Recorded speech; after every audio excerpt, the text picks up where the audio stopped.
Okay, a very good evening from here in Sydney.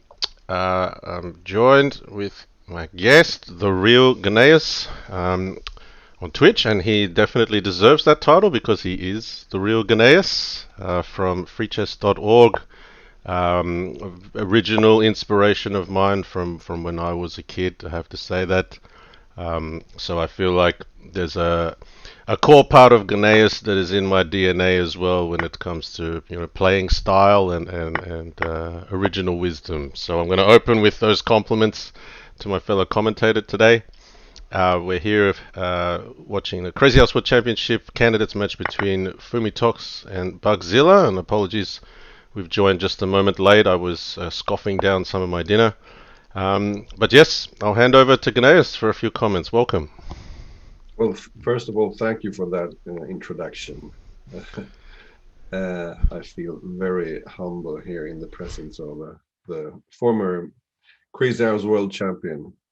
Uh, I'm so excited about these candidates starting now, and a few games in, we've already had some interesting results. I expect Bugzilla to be one of the contenders for maybe even first place.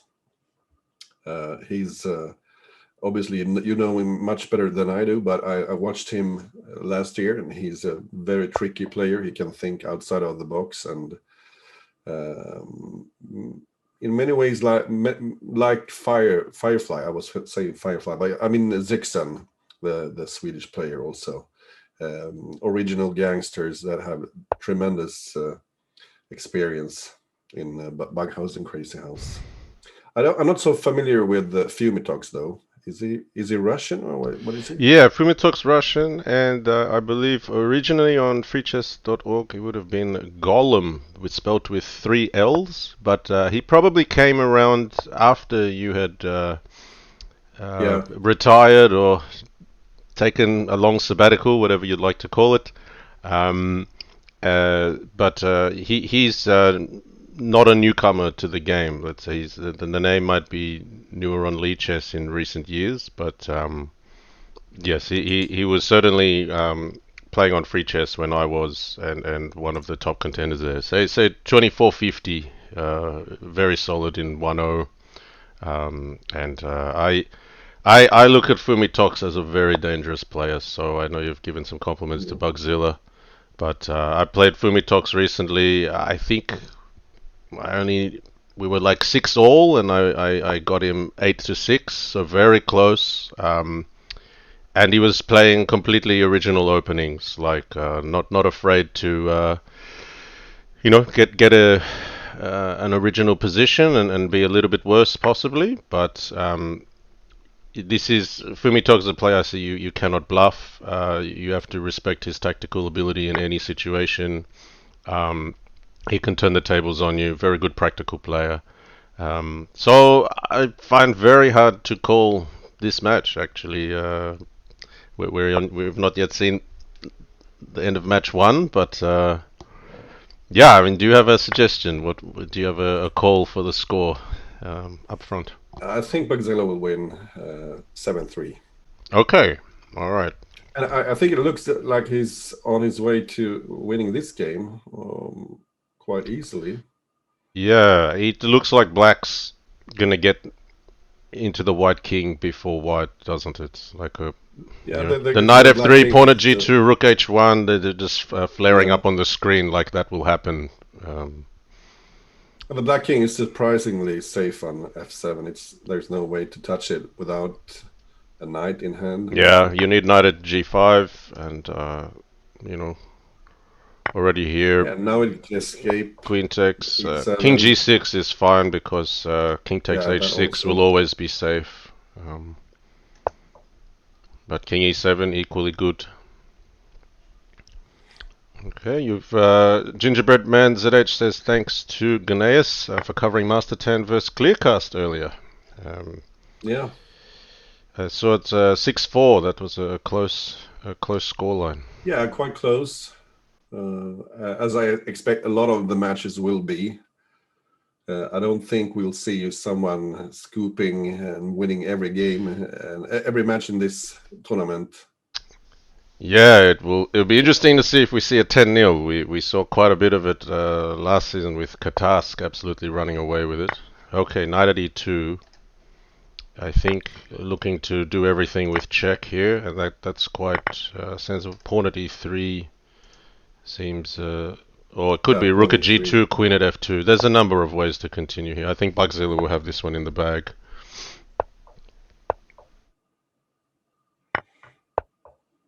And no, there was actually another match, guys, in the chat. There was Legion Destroyer defeated Blitz Bullet 7-3. Master Tan has defeated Clearcar 6-4. We've got Bugzilla just ahead 1-0 here. I should have reversed actually at the start just to show the opening. I think Bugzilla just played the wall with d6, e6, had a bit of a passive start, and then found that gap on h3 and started pushing. So we've got a French here.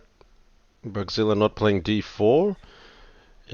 Possibly trying to lure d4 for this bishop b5 idea, where you make black play c6, taking away the knight c6 move, and then actually playing back bishop d3 and aiming to sacrifice a knight on c3 and play dc with good development for white. So yes, this is an idea which has been played against me as black as well by several players.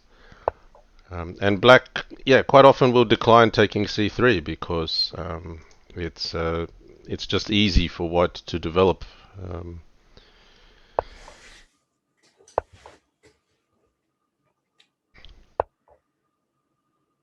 So this is white playing e5, basically saying, well, if you don't take my knight on c3, I'll improve it to e4. And all the while, black is, if you like, delaying d takes c3 as long as he can to, make it difficult for white to develop his own pieces. So two attackers on e5.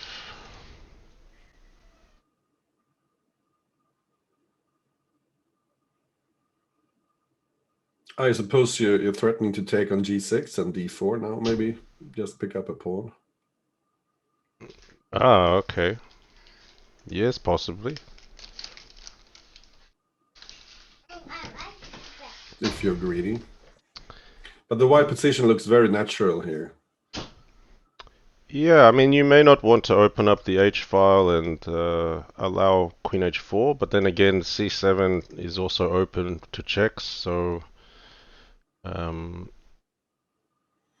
yeah, Fumitoks needs maybe. Okay, I've sometimes played c5 myself as black, just to hold d4, but in this case, he's sacrificed a piece of his own. Where do you put the rook now? It feels a bit funny putting on an h5, doesn't it? But I'm drawn to kind of defending h4 and h2 in advance. You also kind of have a hit on h7, and then if knight at f6, at least then you made black put a piece on the board, and you're blocking h4. Okay, so he went for d4, but maybe I'm not sure if he missed bishop takes h2. Yeah, but there is also knight c7 check. So let's have a look at that. So rook takes d4, bishop takes h2, king takes, queen takes d4. You're saying knight at c7. Let's say king to e7. If knight takes a8, is there any danger with knight at g4? Because the queen's looking at f2 as well. Yeah, I saw that now. So you need to sacrifice your queen on g4 then. Right. So queen takes g4. Let's say fg. Oh, we're going up. We're going to see it. Bugzilla was calculating the same line here. Yeah, but that surprises me because he's usually he likes his king to be safe. So yeah, and this is where Fumitoks is dangerous. So yeah, maybe he's seen something, but from a practical standpoint, I say like Fumitoks is getting a position out of the opening that will be playable for him. So again, maybe he's deciding not against king e7 in case there's like a bishop at g5 which helps defense. But king f8, yeah, he's played king f8. So let's say knight takes a8 here. Like, how serious is black's attack? Because the trouble is white doesn't have a killer blow coming on the back rank or anything like that, you know? It's No, I'd say this is good for black. yeah, this is Bugzilla, bishop at g3. Like, I expected that move. Like, okay, I'm like knight takes a8. I would be surprised just knowing him like a brother that he's too afraid of knight at g4 and the attack coming. But it's a bit like if you cover up with bishop at g3, then why did you go into this? Do you know what I mean? It's Yeah, yeah. So he must have missed something here. Probably the knight g4 idea, how dangerous it was. yeah, Maybe he didn't see possibly. queen hitting f2. Yeah, the queen hitting f2 is absolutely critical afterwards.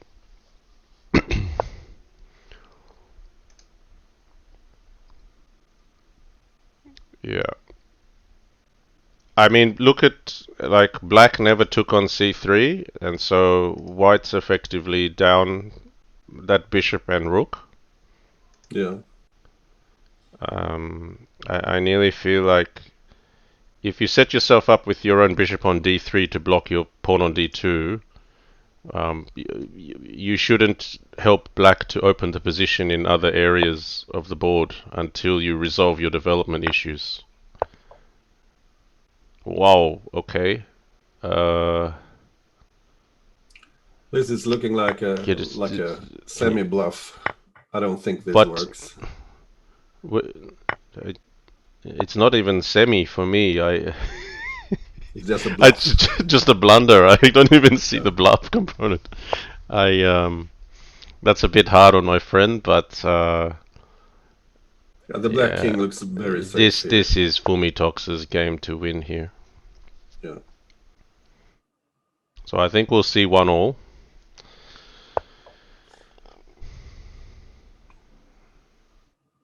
And Yeah, the bishop is hanging with check on g3 whenever the white checks stop. yeah, here we Phrases go. now. This is all over. Like Yeah. there's no mate threat white will ever have. Okay. Um, yeah, so I guess I should make a comment that our viewers, with Lichess and Stockfish, you can look up the analysis of best moves whenever you like. But I think what's where we can add a bit more value is we can probably let you in a bit more on the personalities and what the players might be thinking, having played the game ourselves. So yeah, we're looking at the clock here. Fumitoks is just a bit low on time, but I think he should be very safe and sound to take this with the +2 increment. Yeah, he's just gonna get safe and put the pieces on the board, and then Bugzilla can resign Yeah, because he's so down he's so basically much. up a rook and a knight and a pawn cold. Yeah. But okay, Bugzilla found safety. Now I thought he could have finished a bit quicker than Yeah, this, this isn't but the. It's not the cleanest way to finish this game, but it's enough. no, because with the time trouble now, he's making himself work. So bishop d6 is a threat.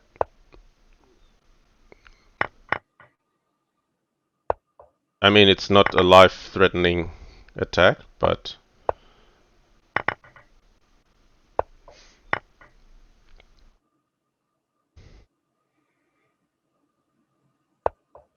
this is a game now.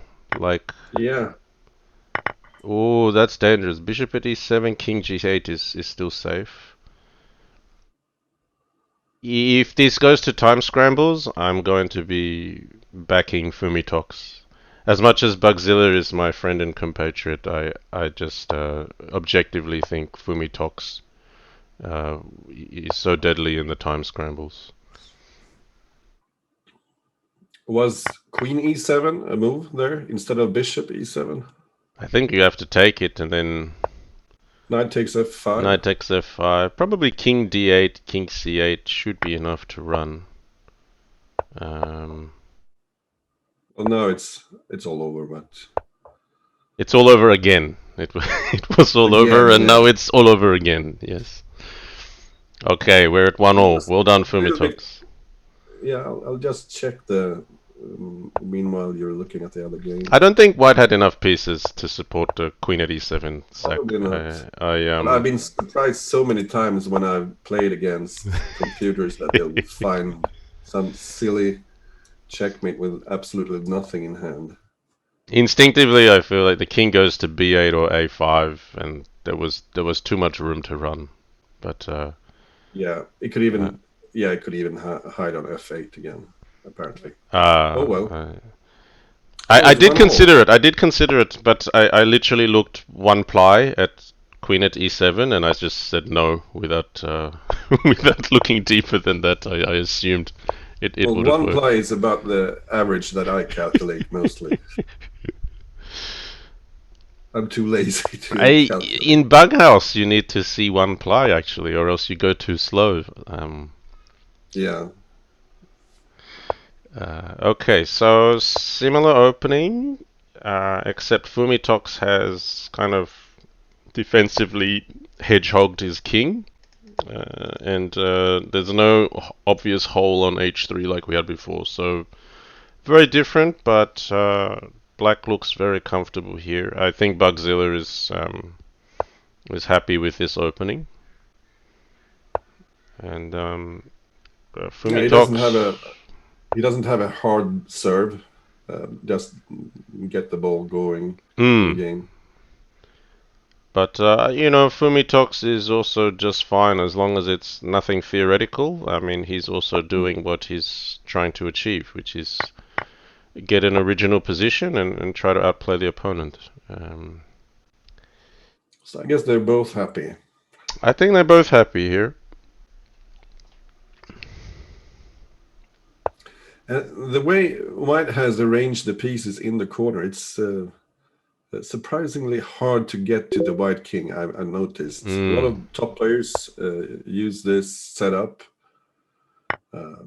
Pawns at g3, h3, putting the knight on g1, and Yeah, it looks ugly and passive, but the idea is basically that structure. It is very difficult to see how I would say, like a forced mate just kind of yeah. materialize out of nowhere. Even if you make horrible mistakes with your attack, you always seem to have so much of a fortress left for your opponent to break. So it's like this setup with the king. It's like, well, now I just try to make trades and attack with white. That's pretty much the plan. But white hasn't sacrificed any material yet here. It's just he's got a White should target on be very f6. comfortable. Isn't White very comfortable here with the? Yeah, I think white's just fine here. I mean, black's not horrible either, but Given that Black only has a knight in hand, and he would have liked to have some diag in hand just to mend those weaknesses. The pawn structure is slightly damaged. yeah, I think the trades and when you execute them are very important because like a black pawn at f4 here with a rook file open could at some stage break open Yeah. g3 in the g file. So white can't just trade anything he likes. It's actually there's some tension in the position here.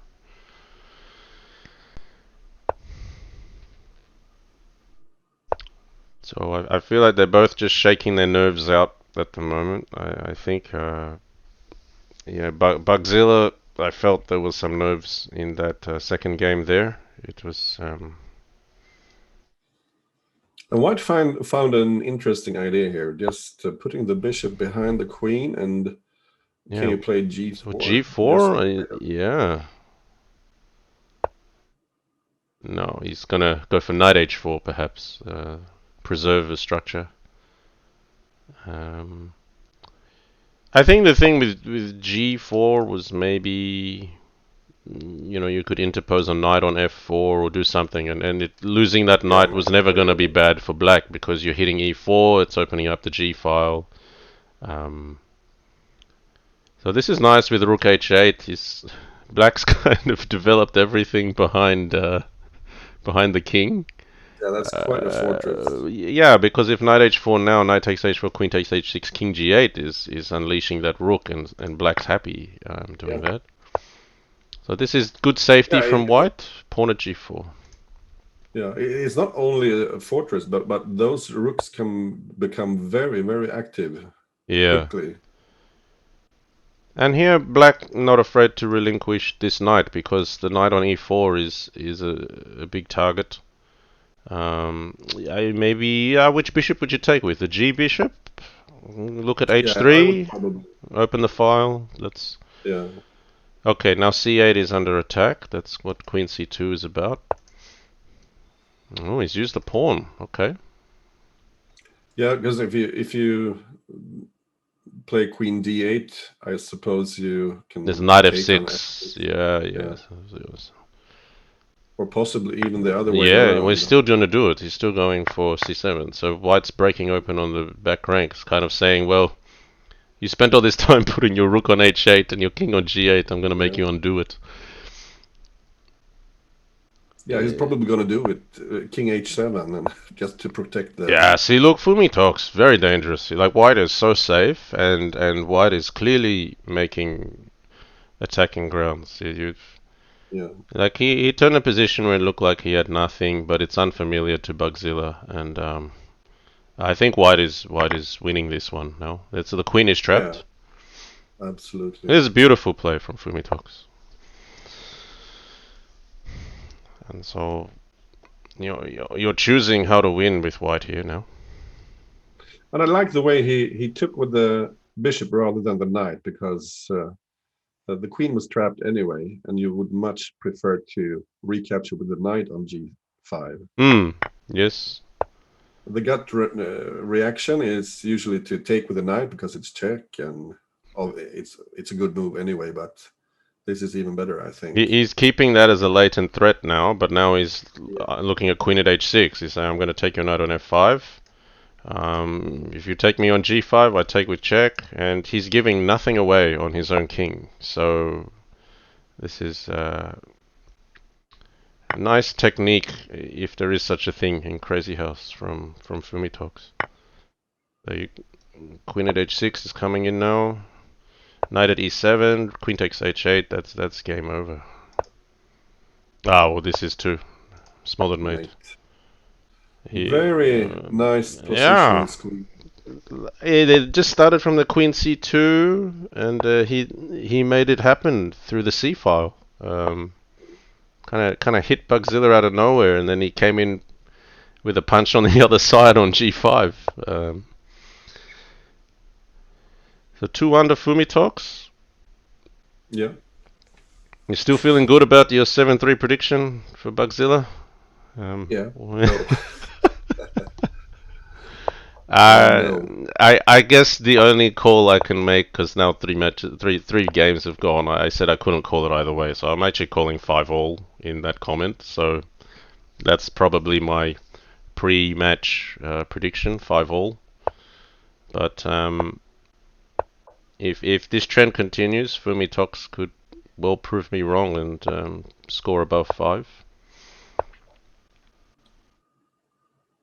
And the maneuver by white there, the early knight b5, I've seen it before, but it doesn't make much sense to me, because the black knight, it goes to a6, but then you have a route to the king side.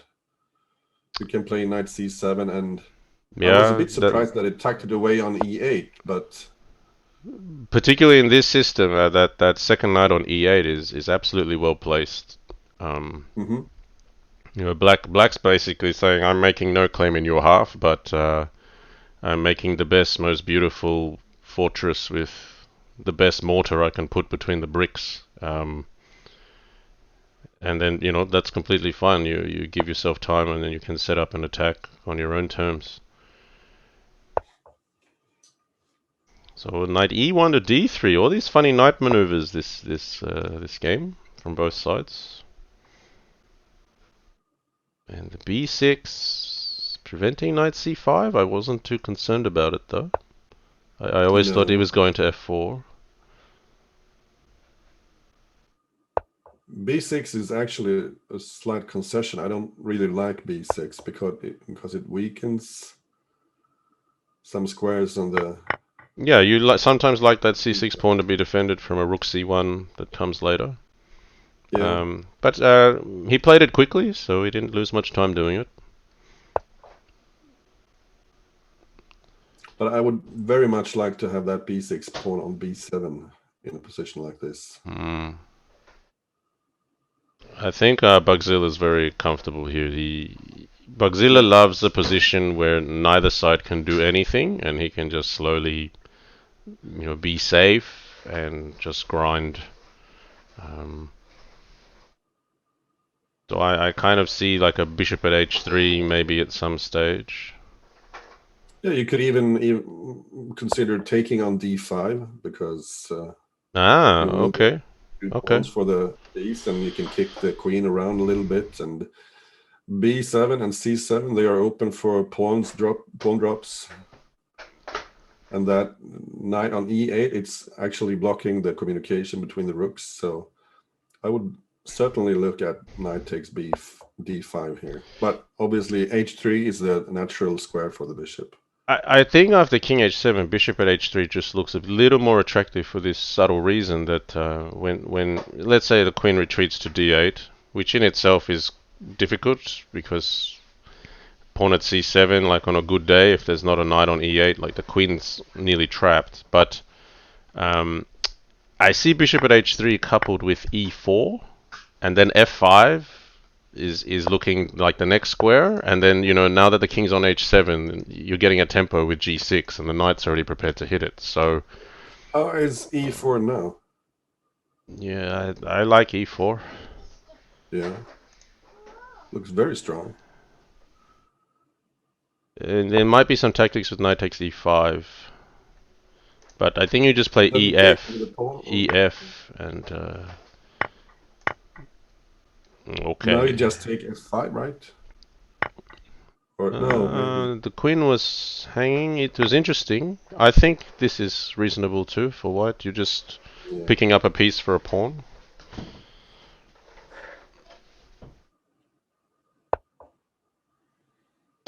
So we can let that either rook go.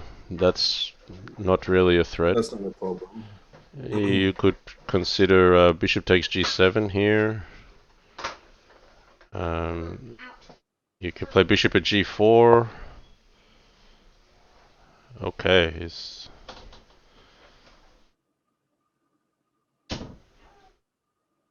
I mean, nothing wrong with playing safe either. Like white's not in a position where he has to crack the black king open as fast as he can. I can just play it positionally. Yeah. So knight f4 here, I suppose, or is Yeah, is absolutely. d4 going to 4 now? This is why I like the white bishop on g4, but maybe pawn at f5 was a move because the white rook is pinned.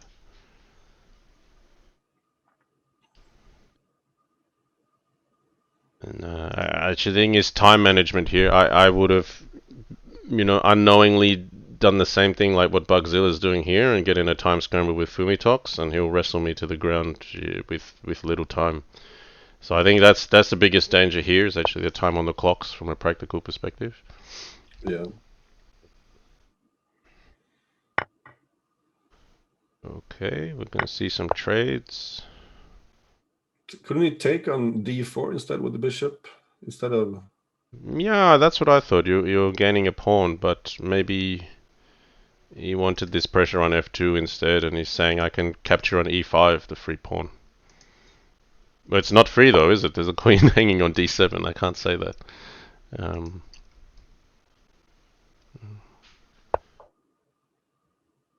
okay. So Black is actually getting some compensation here.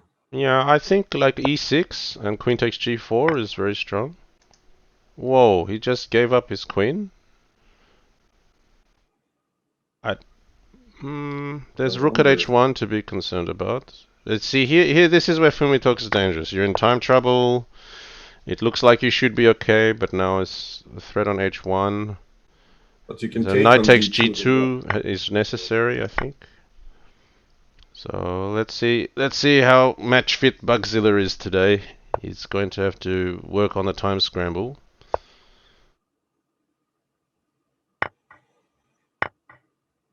So rook at h1 is not much yet. You can take it, but then rook takes c1, and that knight is already guarding f4, preventing knight at f4. So it's just queen This takes is tricky. h6 could be deadly for black.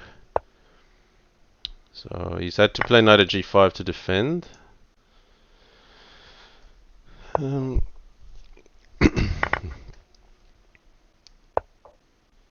okay. I think this could go either way still. I Yeah. don't think it's you maybe Oh, no we no give up now a now knight. it's dangerous for white. I think bishop at d4 instead of king takes e3 because at least you were threatening g7 and you get to cover your king with the bishop. Now you're exposed. Yeah, and he has two queens in hand. Yeah, Queen not one, d4, he's got two. queen e3, He's and it's running out over. of room to run because yeah, the queen king d2, queen at e3, king c2 captures on d3, forces the king to b3. He's got to run to that awkward square. Maybe there was a forced mate there already. With this is just desperation. There's nothing for white here. So 3-1 Through one for Fumitoks. Fumitoks. Bugzilla's gonna need to win 6 to uphold your prediction. Easy. Easy.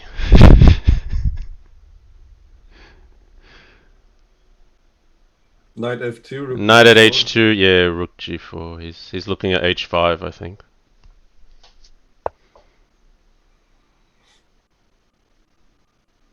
Yeah. Yeah.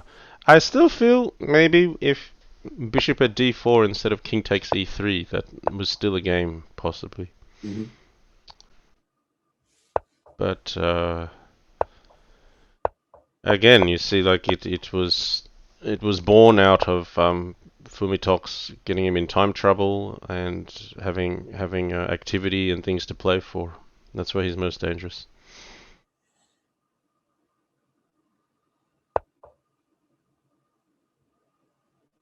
So knight c6 to continue the symmetry.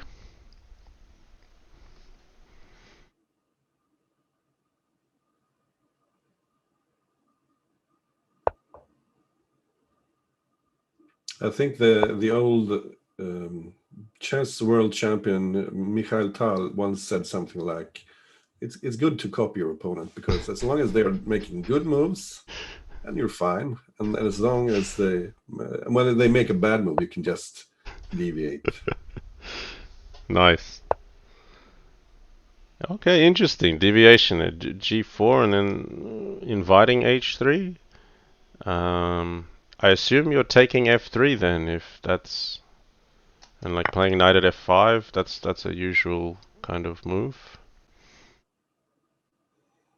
Uh, And then you play knight f5, yeah, and put pressure on d4, or yeah, but I don't think it's anything special yet. I mean, white has bishop at e5.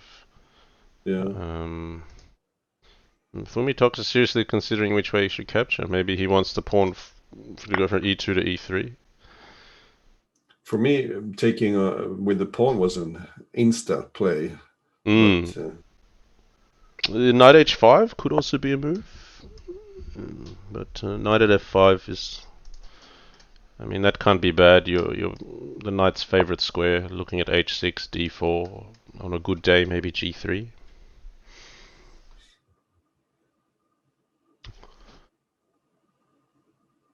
So it's no. comfortable for white, isn't it? Yeah, I mean, I didn't see why bishop g4 was necessary If you're inviting h3, you're heading down this line. So Yeah, because h3 is usually something white plays voluntarily. yep, absolutely. So maybe black needs to take e5 now to reduce the number of bishops, and then maybe a6 to cover a7. Like the position is sufficiently blocked, you don't want to lose a free pawn on a7. Every pawn counts at the moment. He didn't even look at d takes e5, but that must have been interesting as well. I think it was fine there for black because the knight had departed from c3, so knight h5 was playable because d5 isn't falling anymore. Knight takes e5 wouldn't have been playable the previous move because d takes e5 will hit d5 too hard. I don't think it's warranted to take c7. I think you should just back off to c3 here.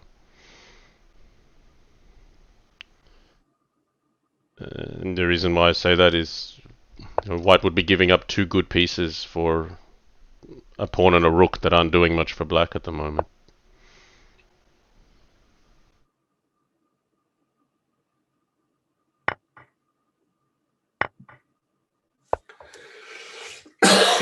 Sorry. I think black's just going to let go of that knight on f6. I can't see him moving it. So the question is... No, it would be too dangerous to let white trade the bishop on g7 because there are knights and rooks that can be captured. I would be fearing a smothered mate as black if I moved the knight from f6. It probably goes against every bone and vein in our bodies to move that knight from f6. And then the question is, so what do you do with your time? So bishop at a7 was Bugzilla's answer. Looking for rook takes c3 at some stage, maybe a knight takes g3, because if g takes f6, e takes f6, this bishop on e5 is getting knocked around. So if one continuation could be gf takes, bishop f4 takes the knight, b takes c3, pawn at g5, and suddenly there's pressure on that g3 pawn because the a7 g1 diagonal opened up. But I'm talking about a parallel world here. I think black's doing alright here. Yeah, here that ingenious bishop at h7 move. It's waiting to... I think Bugzilla's finding his groove here. I'm tipping this as a black victory already. So black is up one pawn and has some weaknesses to hit, let's say, whereas white does not. Yeah, that extra pawn, it's on f2. It's super annoying. It's more than just a pawn, yeah. Okay, giving up the queen. But no immediate danger for black.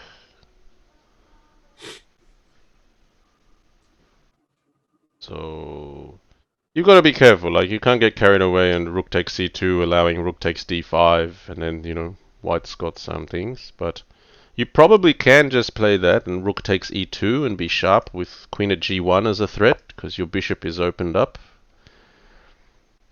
And then your rook on e2 would defend e7, stopping the mate threat, which would let your queen capture d5. A bit sharp there, but maybe rook takes c2 could have been played with that sort of trickery in mind. I suppose the bishop d6 move you just made, he's threatening to take on c2 now. Yeah. That looks like a free knight. I would be happy to capture. Yeah, and take the rook, because e7 is not revealed. No, this is black's victory here. Okay, you can nearly ignore that, I think. Yeah, take on c2, is that enough? I wouldn't take on c2 because I want a direct threat. Like taking f3 makes sense. You're threatening check. Maybe rook at e1 here, because now the f1 rook is not defended.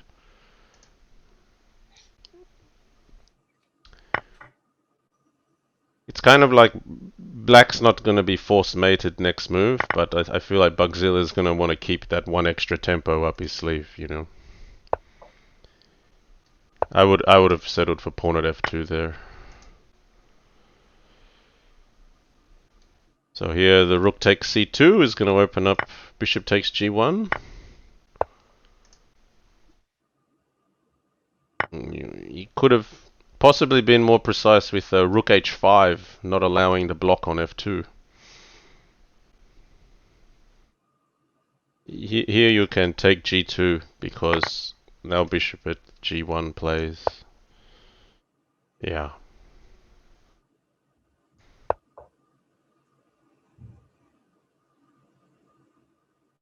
So the nice mate is queen at g1, rook takes g1, knight at f2, king g2, bishop at h3 mate.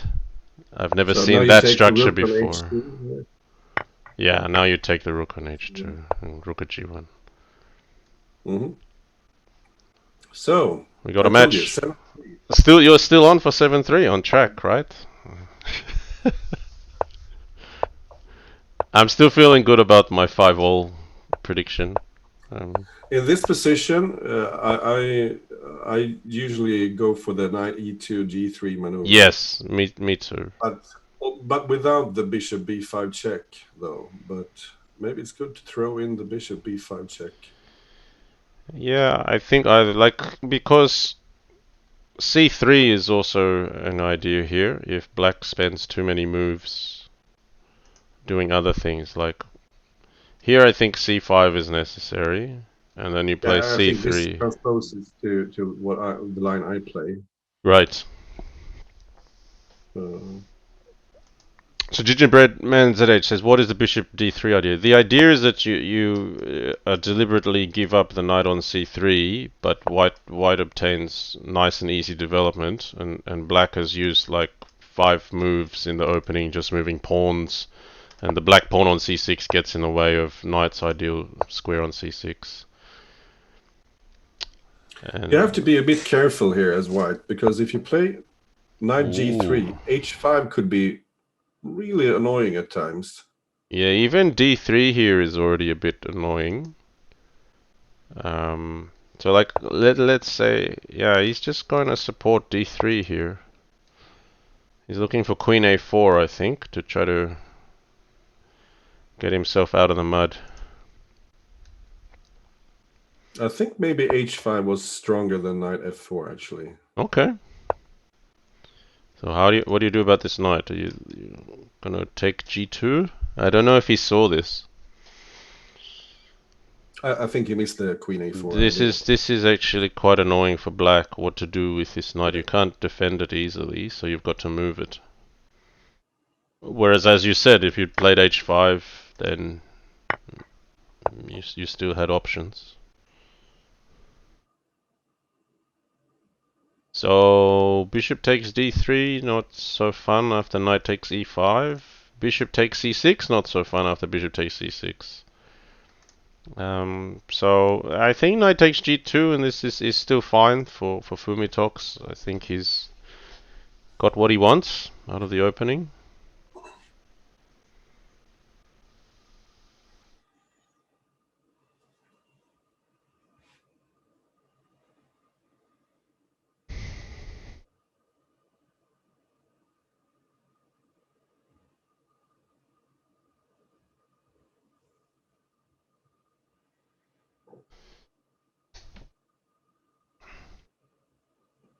But white has to make a move, so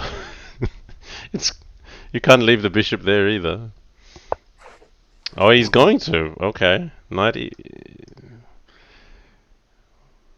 What's wrong with AB? Oh, he's got queen takes a8, has he? But is that too much in black's pocket? Like pawn h3 is going to be dangerous if you have a pawn and bishop and queen in hand. I think a takes b5. A knight at d6 right away, maybe. Yeah, but then you just take the knight and play king f8. Black's fine. I think Bugzilla didn't like bishop takes c6 or bishop takes d3. It tried to find something else. Okay, so getting the king out first, which is fine. Hmm. Surely a takes b5 here? A takes b5.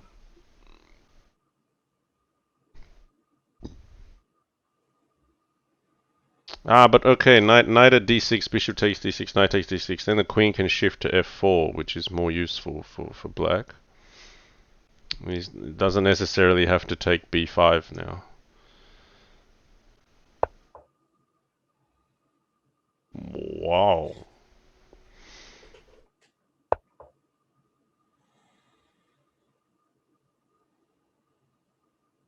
So black is basically saying you still can't take c6 or d3, so I'm going to torment you and not take your bishop. Okay, there we go. So I But I'm foresee not here. quite sure that the inclusion of pawn h3 and h5 Yeah, favors black. no, because that pawn could be a critical piece for white to counterattack with in the future. Yeah.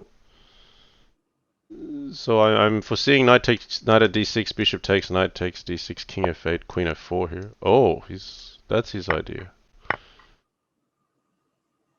I don't think Fumitoks was afraid of this one though.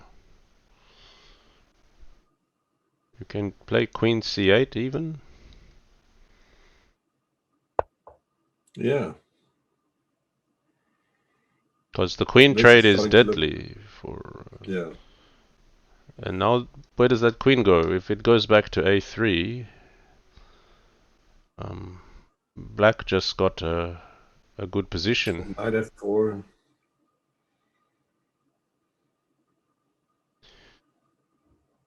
Yeah, I think knight at d6 was white's last reasonable try.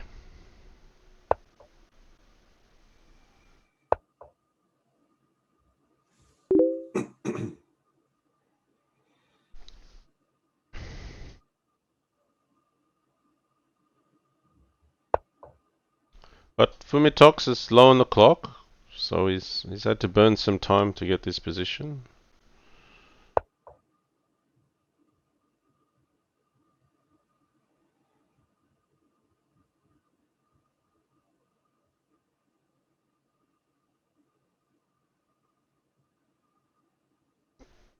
Do you have a move for white? It's kind of Yeah, hard. I'm just It's kind of trying hard. to find it.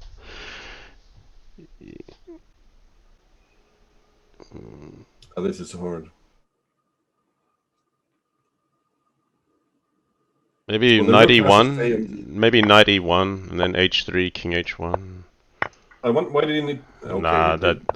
that's no. There's nothing here for white. He took the last piece that had any chance of Yeah. threatening black, eh?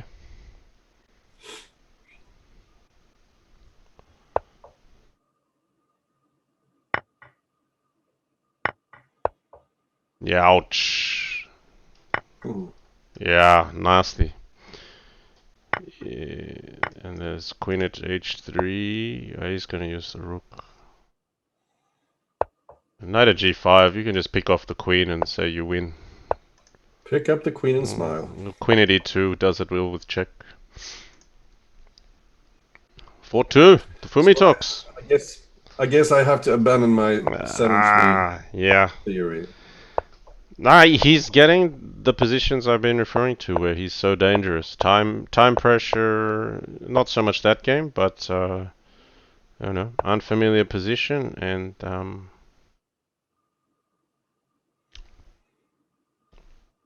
now he's still going bishop g4. I thought maybe he'll switch Yeah, to bishop f5. I wonder why he didn't play h3 like he did the last time. I Wasn't would it? expect he's just mixing it up because this is what he will do during a series. He won't keep the opening stagnant. Um, he'll try to keep things creative and Keep the sand shifting under your feet. I'll make up metaphors on the spot, but that's how I feel when I'm playing against him.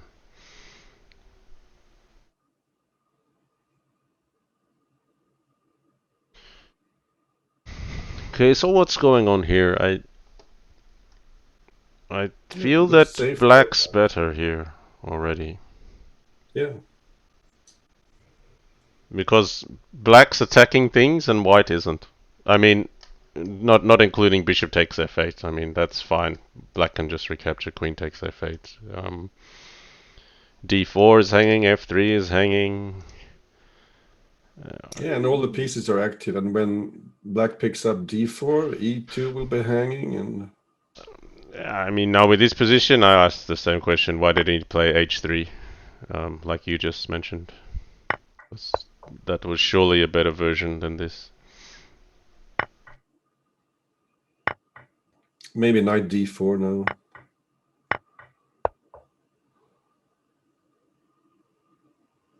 Yeah, black's in the driver's seat here. I mean, it's not anything near a game over, but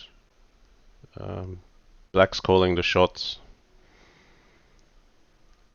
So would you play knight at d4 here? Then you re-support f5, you're attacking f3, and then... So, yeah, so many moves. You could play pawn g4 or... yeah, then I'd play pawn at g4 next. But I don't mind having that security on f5 first before playing pawn at g4. I feel that's the next logical one. Oh, h3 is good too. Probably better, actually.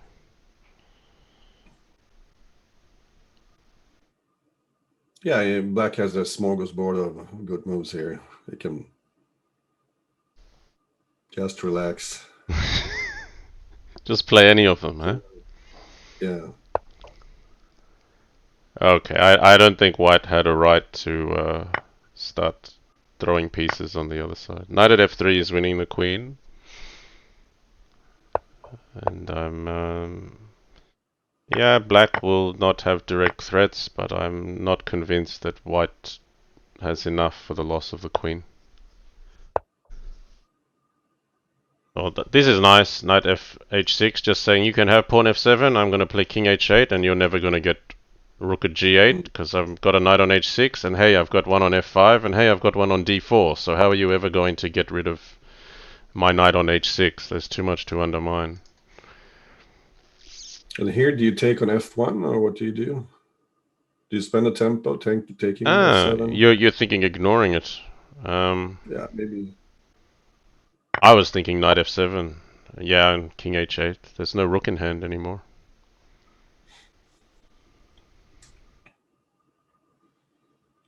And pretty soon the white's first rank will be really weak when black picks up a rook and a pawn on the second rank. And Yeah,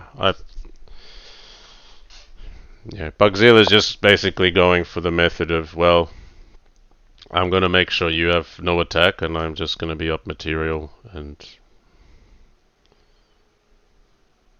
yeah, there you go. Knight takes f1 and pawn at e2 to come as well.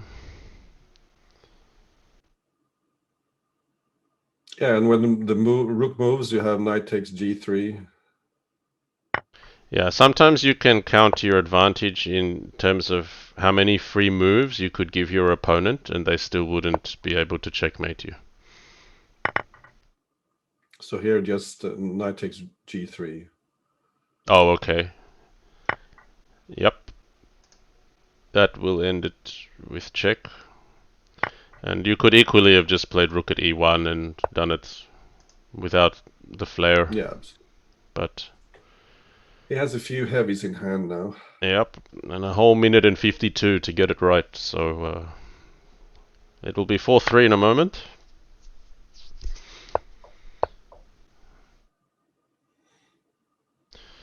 So here, rook at h2. Oh, you could use a queen. Queen at h5, yeah. Yeah, something went wrong in the opening there for Fumitoks. That knight h6 kind of didn't go anywhere. Yeah, he just pre-moved. I forgot that he got a great position after h3. So Bugzilla using his own line against him, saying, I get to make the first move though. This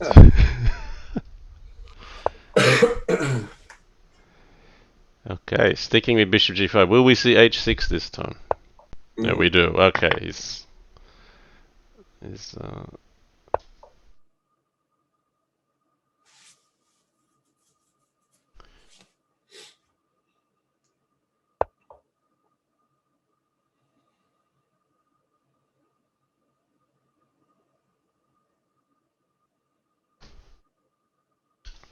PK NMP. Welcome. Says, hey, very nice to see you streaming and an exciting match. Yes, I'm very blessed to have therealgnejs join me today.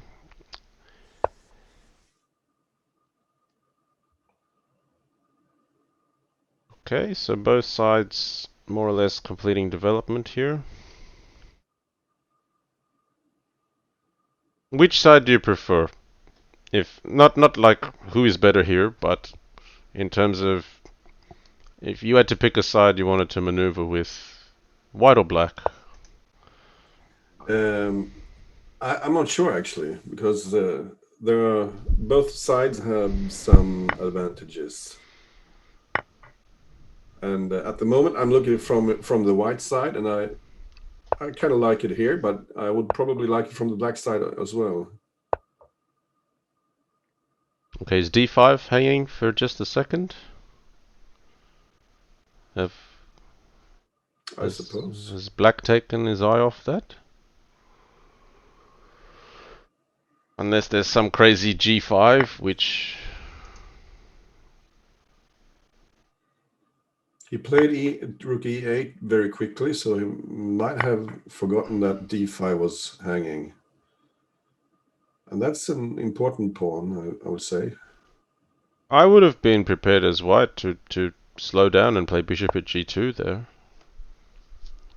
Because then d5 you've got 3 attackers on it, except there's no holes on h3. Yeah. See, d4 you're going to lose back in some way. Okay, so queen takes f1, surprised that knight he takes didn't. Why didn't he play knight at f4 instead? Because then. Oh, never mind. It's much the same, I think. You still have a defender on d5, and he was going to grab f1 anyway. But king takes f1. Okay, maybe king g1 here? Okay, king g1. Maybe I'm being greedy, but I thought king g1, and you'd have another move to play bishop at g2. Like, I didn't think white had enough. Sorry, I didn't think black could seal it right away. Oh, Bugzilla's just saying this is a queen trap, actually. That's what it is. I'm here thinking So queen actually, h. I'm here thinking queen h5, and it just gets taken in one move. Yeah, this is the greedy line. Yeah. This is no. This is nicer. So like the white king, like faking as if, oh, I'm running, I'm getting attacked, and then suddenly your queen's trapped. So. And normally you'd have a rook at h1 resource, but there's 2 bishops covering h1. Yeah. So this looks good for white. Yeah, it looks good for white, but I mean, black is still very safe at home, so this is a long game.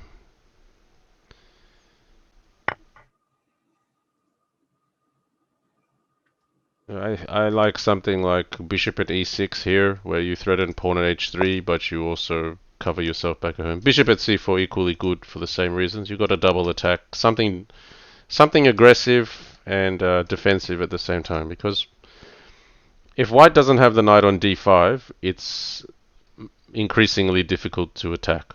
Whereas if the dark squares fall with another attacker on f6, then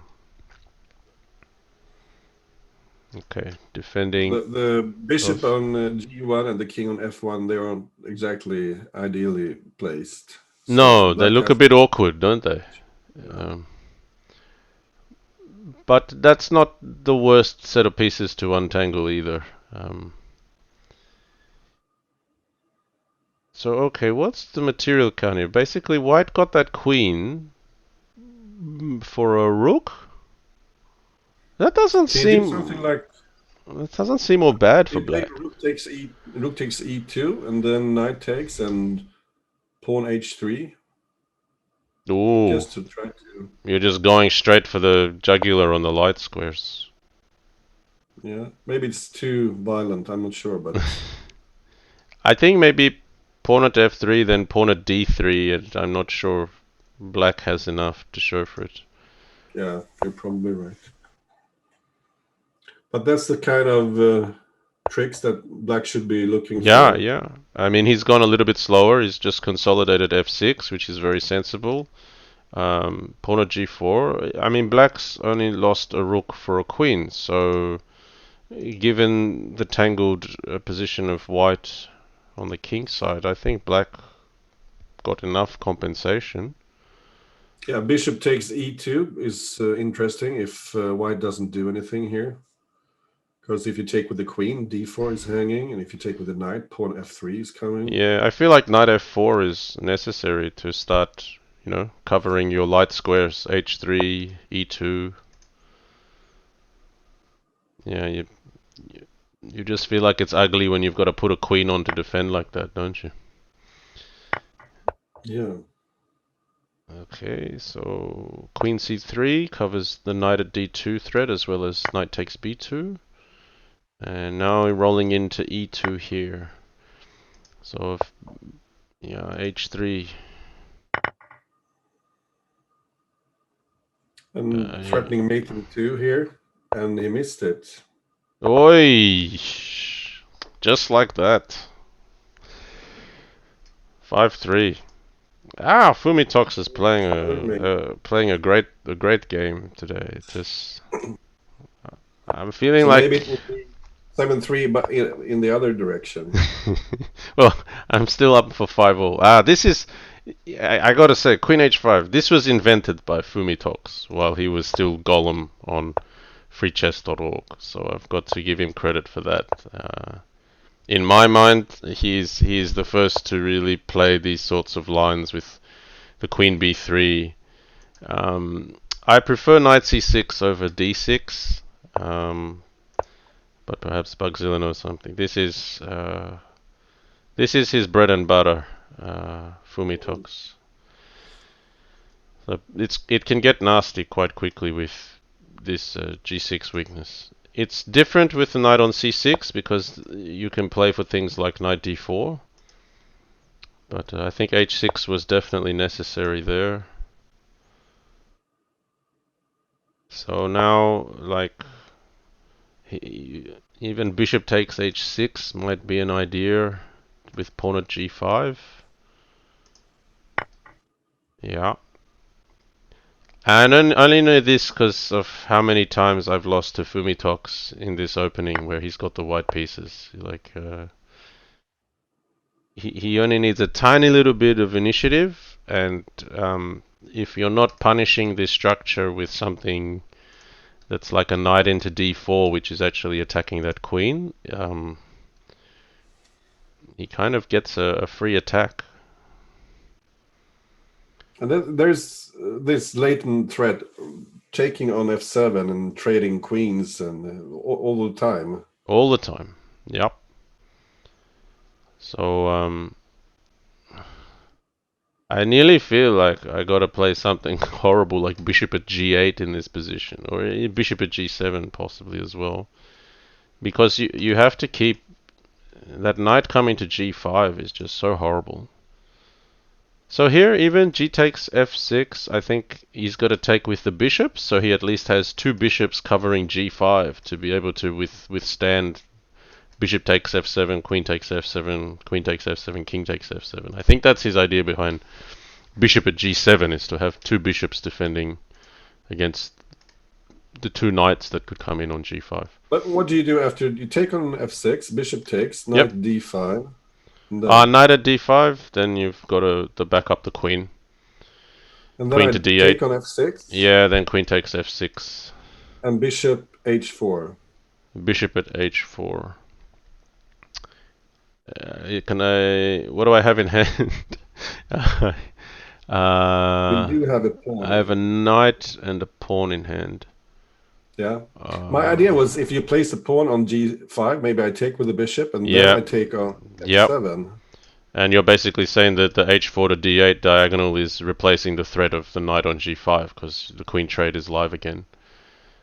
Mm. Um,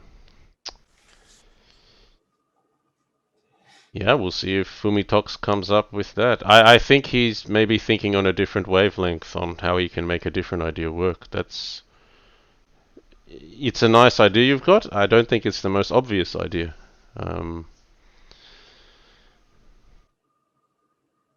I don't have a good answer to your threat there, actually. Well, maybe you don't trade queens on f7, so you just move your king instead.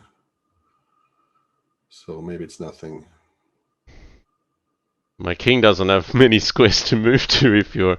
Sorry, did you mean after pawn at g5? Yeah, bishop takes d5, and Bishop takes f7, then I can move the king. Yeah, I can't move the king if I retreat the queen and then you take f7. That's. But okay, he got to castle here. Like black got out of the opening without being completely checkmated.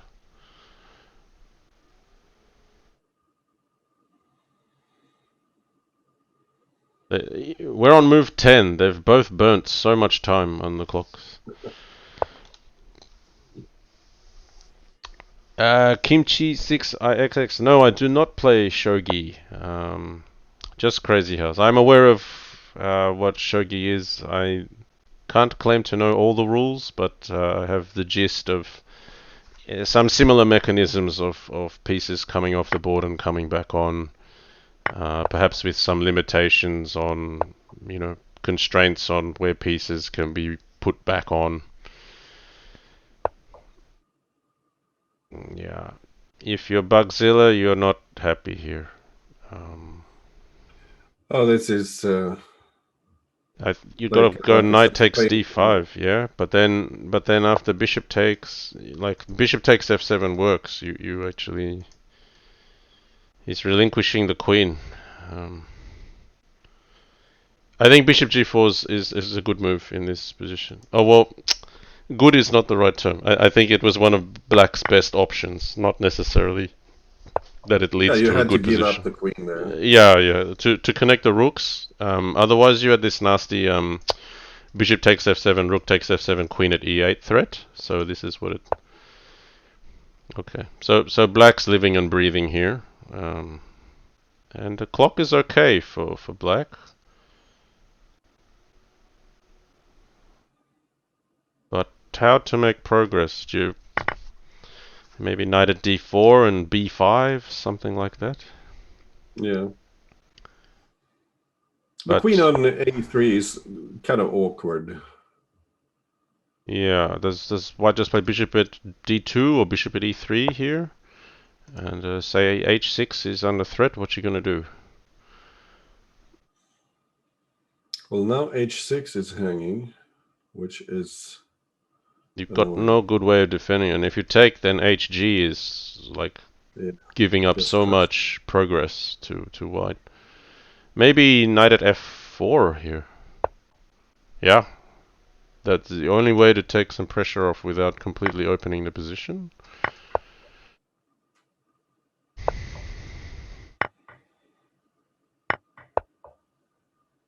Okay, is he gonna retreat it or no? Keep defending and offer a draw. Well, surely it won't settle for a draw No, here. no, Fumitoks won't settle for a draw here, but if he doesn't settle for a draw, there's clock pressure. He might take the draw, actually. Yeah, Yeah, I he think wants he's to going to win. do it. Yeah. He's taken draws Look, against me in similar positions. That's saying I got 5.5 and I got one game to go. Not that the match result counts, it's actually the individual points, but that's a decent practical decision. yeah, I suppose. After 1 hour of crazy house, you're quite tired. And you kick yourself if you lose that one, and then can result in you losing the next one. So he handled this one a bit differently. He didn't let the black pawn advance all the way Well, to the achievement d3. for Bugzilla is he finally played d2 to d3 in this opening Yeah, because he never got there and was just down a bishop and a rook in the last position. So black is fine here too. You could have a grandmaster draw on d6 here, hey? That's what they call it. Bishop takes d6 and bishop at g3, bishop at c7.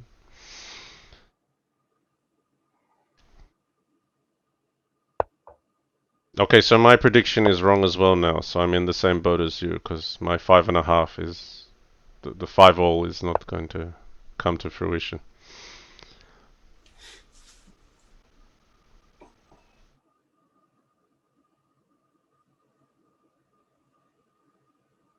but it's really interesting to see the lower rated guys win. And Yeah, I hopefully, I don't really look at Fumitoks's rating as a clear indicator of his strength, to be honest. Like he's so often like 2450, and in my mind, he's more like he's better. 2650. Yeah, I guess it depends what you do with your rating when you're just playing regularly. Some people just don't really care what they do with it. Um, No, that's clear cast, for instance. He does a lot of berserking in the yeah, arena. yeah. Fumitoks berserks like the whole tournament, basically. Mm. Um, and I think that's a brilliant way of playing that you don't care about your rating because I've said in other um, interview material that I think that's the best way to improve your play is to not look at your rating at all. Um, Yeah, because if you deserve it, it will grow back. that's right, and even if it doesn't grow back, people remember a name, they don't remember a rating. So, you know, it's Yeah. someone will say, I beat Fumitox, not I beat some 2450, you know. Okay, so what's really happening here is... So now King h8 is dangerous, right? Pawn at h6 looks quite Yeah, threatening, so he's better decided than to F7. take it. And he didn't recapture it, like e6 is hanging, so maybe he just wanted some heat off his king.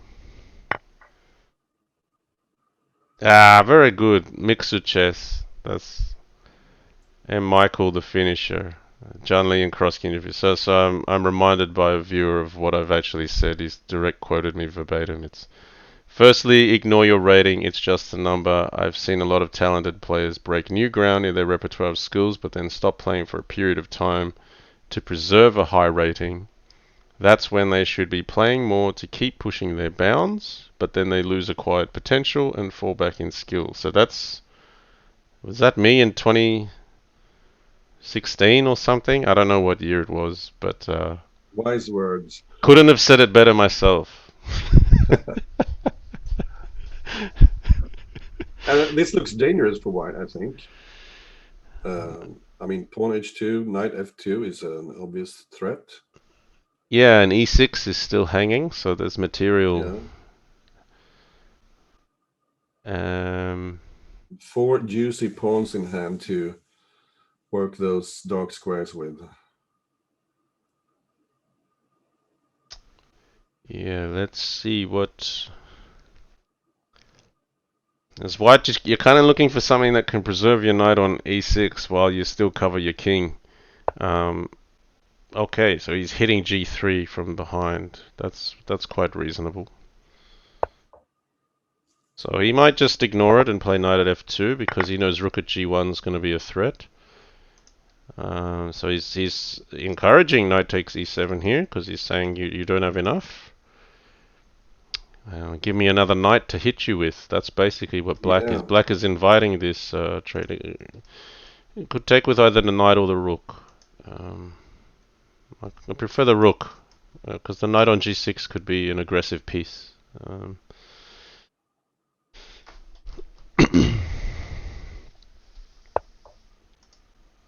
Okay, and he's simply allowing rook at g1 and basically saying g3 and h2 are mine though. And I think if black ever takes e6, then maybe there's like a bishop at d5. But queen takes f5 could be quite dangerous as well. So maybe that's why there's a bishop on f4. He's really not allowing knight at g3.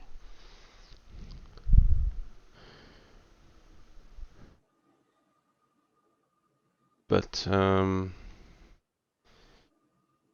yeah, if I'm black here, I'd probably just go rook at g1 and trade that queen yeah, off and put the bishop on g1 and basically saying, well, I'm going to come in with knight at f2 on a good day. Um, so switching to the light squares. Is pawn at g4 an idea? absolutely. Pawn at g3. Oh, taking and pawn at h3 coming. Can we take this one and play pawn at g2, or does black just sack everything? h2, king takes, I'm bishop takes figuring he's g3, taking on g3 with the queen then.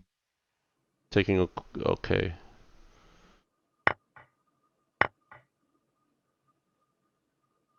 This is surely black's game to win Yeah, here. he's inside the castle and he can do pretty much whatever he wants to. Maybe Pawn knight g4. g2, king g1. It's not not that straightforward. Is rook at g2 an idea here? Yeah, maybe or not g4. Knight g4 also. But yeah, material count is black's only down a couple pawns and basically up a whole fortress. And now maybe, yeah, or Yeah, rook. yeah, yeah. Rook takes h2 and rook threatening a queen. This is very hard to make a move here, right? You probably have to play bishop at f3 to end with rook takes e2, knight takes e2. It's gonna lose on the clock though. Yeah. Okay, Bugzilla ran out of gas. Yeah, he probably spent those last seconds. Congratulations, Yeah, yeah, fair enough. Fumitoks. Yeah, yeah. Fantastic match. Fantastic match. Yeah, outstanding play from Fumitoks. I felt like if he got out of the opening with a decent position, he outplayed Bugzilla. Let's be fair. Um, so tough match. My good friend Bugzilla, he'll have to lick his wounds and come back stronger in another round. But you had picked 7-3 in his favor. I'd gone 5-all, and Fumitoks proved both of us wrong. Getting 6.5 to 3.5. That's a great start for him. Congratulations. Absolutely. Who have we got next? I should have. I used to have a link to the On calendar. If Thursday, anyone in the there's chat has a link to the calendar, please put it up, and I'll put it there. it's Mugwort Legion Destroyer on Thursday. On Thursday. There's two Mugwort matches coming up. You were going to cover one, and I was going to cover the other. Which one? Which I will one? cover next Saturday Mugwort versus fellow Swede Zixon. Okay. I think That I'm will a be Legion. It's Mugwort vs Legion. I think is at the 11:30 UTC time. That's a better time for me, so I will be aiming to stream that one. Um, yeah, I'm hopeful we might be able to get Clearcast in the commentary box as well at some stage. I did offer him today, but I think he had just finished his match against Master Tan and maybe also had other commitments. I'm just gonna grab this from the chat. Sorry, it's... Here we go. Okay. So yes, today we've had Clearcast Master 10. So we've got the two Mugwort games coming up. And a few players haven't started just yet, but I hope they will soon. you can also find upcoming matches. I will be posting one a week on the forum in the CWC 2022 candidate stage. You do need to be a member of the team to view this, but yes, we will have a lineup of matches here. I'm just having a look at the round one matches. We had some have not yet commenced, but Mugwort vs Zixon, so that will be the one occurring next Saturday. Yeah. Clearcast Master Tan you covered today. Blitz Bullet had played Legion and Bugzilla Fumitoks today. So we're still waiting for a kickoff from Little Plotkin versus Shuanet and also PKNM versus Spinal Tap for round one. Yeah, but before we head off, I mean, any thoughts from yourself on the candidates overall? Well, we have a great field playing. You mentioned the matches remaining, and they will all be exciting. We missed a few of the top players, but this is going to be so exciting anyway. Yeah, I think it's more exciting that there's the absence of the likes of myself, Oppo Jasugi. I mean, Katask is obviously not in the candidates draw because in previous years we've kind of had one or two players run away with the tournament a little bit by halfway. I think it's a very strong field. I think there's a lot of potential for some players here to surprise us. Um, I mean, Legion Destroyers defeated Blitzbullet 7-3. On paper last year, you wouldn't have predicted a result like that. Legion Destroyer But strikes me as a player who's very well prepared, yeah, and Blitzbullet is obviously very strong. But sometimes he plays really fast, but sometimes he plays some generic moves, and right. that doesn't quite cut it in a tournament like this. But I think he will come back with a vengeance, and he has the ability to win big, Yes. and I think he will be a contender for the first or second spot anyway. Yeah, because in the way the tournament is structured, it's based on how many points you win, not how many matches you win where you win more than five. So I agree. I actually think Blitzbullet has some what I would call 10-0 knockout power. Yeah. Because even when he's objectively losing, he is fantastic in the time scrambles, very practical, has pulled victories from positions where you thought he should be worse off. So I think Legion though is has been improving a lot in recent years, and very much so this year. I played him just very recently. He crushed me 3-0 in the first three games. I did come back and win something like 5.5 to 3.5, but if he's in familiar territory and he's just got the initiative and he's just pushing you off the board, he's playing at a different level to what he used to. He's very strong, very match fit. So that's another thing. I think players coming into this, they've got to be not just well prepared, but match fit. To be able to adapt during the match. So Yeah, very because early, a lot of matches will be so close, and if you're yeah, match fit, you win those close games, yeah. and if you're not, you lose them. It's when you both got less than 10 seconds and you just see that board a little bit clearer and you have some calm nerves to make the right decisions. Um, yeah, okay. Well, I Thank think you so much I for think that's inviting about me. it. No, thank you for joining. It's great to have the original legend of Bughouse and Crazy House, we like to say in the community. So that's not said as any exaggeration. You guys here are looking at a living legend above me on screen, and he deserves that title. Um, really hope we get to coordinate more of these together. I know probably next week Yeah, we're sure. probably at different matches because either one of us is at work at the time. But it's been a Yeah, we're pleasure. like on opposite sides of the globe. Yeah, but together we'll complement each other. I think Mugwort said he may not be as active on stream, and Clearcast also he's got some work commitments, but we'll see if we can get him into. And of course, there'll be other streamers that are certainly welcome Yeah. to cover matches. Okay, we'll leave it there, guys. But thanks for everyone for joining. We hope you enjoy the coverage, and we're gonna try to keep the hype going for the candidates this year. Very exciting. Okay, all right. Take care. Enjoy the rest of your weekend. Okay, bye for now.